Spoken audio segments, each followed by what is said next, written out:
pelle à main pour protéger des habitations des inondations en cette saison dite de pluie. Nous sommes à Simbapel, une zone située à Petit-Chose, un des quartiers fortement habités de Talangaï, 6e arrondissement de Brazzaville. Ici, le décor est sinistre quand il pleut, en témoigne cette sorte de digue érigée pour canaliser les eaux de pluie qui engloutissent des maisons, occasionnent de grosses pertes de matériel, tantôt de vies humaines, chaque année. Tout l'eau qui sort du haut, là, ça vient ici. Et avec du sable.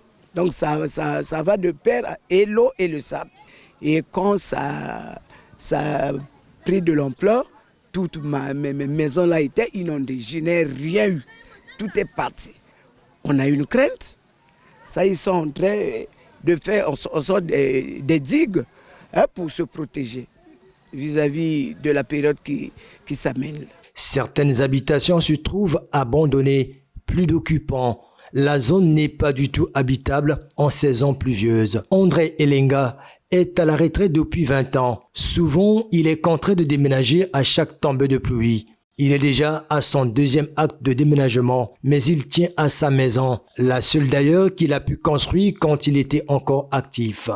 Pour la 2e fois que je quitte la maison avec la famille, et quand je vais là-bas, avec déjà une grosse famille, ça ne peut pas suffire. Nous sommes déjà dans les inquiétudes parce que on ne sait pas ce que va nous réserver cette saison de pluie. De la fondation jusqu'au niveau des fenêtres de cette maison, les stigmates de l'ensablement sont perceptibles.